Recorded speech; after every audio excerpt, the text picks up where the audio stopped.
Hello, this is doctor Nazneen Ladakh. आज का मेरा टॉपिक होगा ओवर थिंकिंग। जो लोग डिप्रेस्ड होते हैं उनकी थिंकिंग कैसे होती है वर्सेस जो डिप्रेस्ड नहीं होते हैं। So your mind matters and you matter of course. और एक केस डिस्कस करना चाहूँगी आपके साथ। मेरे पास एक कॉलेज स्टूडेंट आई, मास्टर्स जो कर रही थी। अराउंड कहती है कि मेरे से पढ़ाई नहीं हो रही, मैं फोकस नहीं कर पा रही, मुझे ना रैंडम थॉट्स आ रहे हैं जो बिना मतलब के भी होते हैं, कभी मतलब के भी होते हैं, पर वो मैं इतना वो सोच को अपनी एनालाइज कर देती हूँ कि फिर मेरा फोकस लगता ही नहीं। मुझे ऐसा लगता है मैं प्रोक्रेस्टिनेट कर रही हूँ थिंग्स। तो मैंने कहा क्यों प्रोक्रेस्टिनेट कर रही हो? सो शी सेज बिकॉज मेरे थॉट्स ही बंद नहीं होते।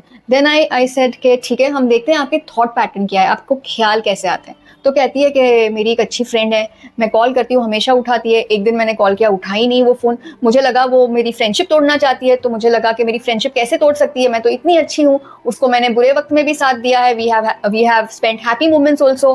क्या उसको मैं अभी अपने फ्रेंडशिप के लायक नहीं रखती? Am I not good enough? Am I not worthy? वो उसने ऐसे क्यों किया? तो मैंने कहा फिर तो क्या किया आपने फिर ये सोच के साथ? तो कहती है कि मैं सारी रात ना वो ही सोच में डूबी रही, और फिर मुझे बहुत बेचैनी सी होने लगी, मुझे घबराहट सी होने लगी, क्योंकि मुझे लगा कि मैंने अपनी सारी एनर्जी ये फ्रेंडशिप में ज़ाया कर ली और वो अपना फ़ोन ही नहीं उठा रही।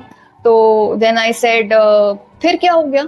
तो कहती है कि नेक्स्ट डे उसका फ़ोन आया सामने से कि सॉरी मैं कर नहीं पाई फ़ोन, क्योंकि मेरी फ़ोन की बैटरी ये हो गई थी, ख़त्म हो गई थी, और मुझे चार्जर भी नहीं मिल रहा था। तो जैसे मैंने चार्ज किया और जैसे मैं फ्री हुई, मैंने आपको कॉल कर लिया। तो मैंने कहा कि देखो तुमने कहाँ से राई का पहाड़ बना दिया ये सोच के साथ, और तुम क्या क्या अज्यूम कर रही हो, क्या क्या तुमने इसका अजम्पशन लगा दिया कि तुम यहाँ तक आ गए कि you are not good enough. तो हर सोच ब्लैक एंड व्हाइट नहीं रहती, there is a area where you have to give a benefit of doubt. जैसे तुमने नेगेटिव सोचना शुरू किया, ये सोच आपकी बढ़ते ही रही। इसको तुम पॉजिटिव वे में भी ले सकती थी कि भाई बिजी होगी, कोई मीटिंग में होगी, कोई कॉन्फ्रेंस में होगी, let me drop in a WhatsApp, रुकती हूँ एक दिन और फिर देखते हैं। तो ये जो माइंड सेट है, ये जो स्थिति को देखने का नजरिया है, जो लोग डिप्रेस्ड होते हैं उनका यूजुअली एटीट्यूड नेगेटिव की तरफ होता है।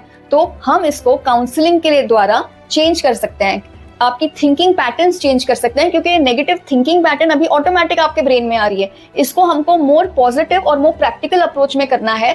तो that's why in depression sometimes along with medicines counselling is always necessary. In fact, counseling is necessary in mild, moderate and severe all phases of depression. पर ज्यादातर जिसको mild depression होता है उसको थेरेपी से ही हम ठीक कर देते हैं। ये ट्रीटमेंट और severe depression में, सॉरी, moderate और severe depression में ट्रीटमेंट के साथ हमको थेरेपी भी चलानी होती है, एंड देन इसकी रिकवरी फास्ट होती है। Thank you.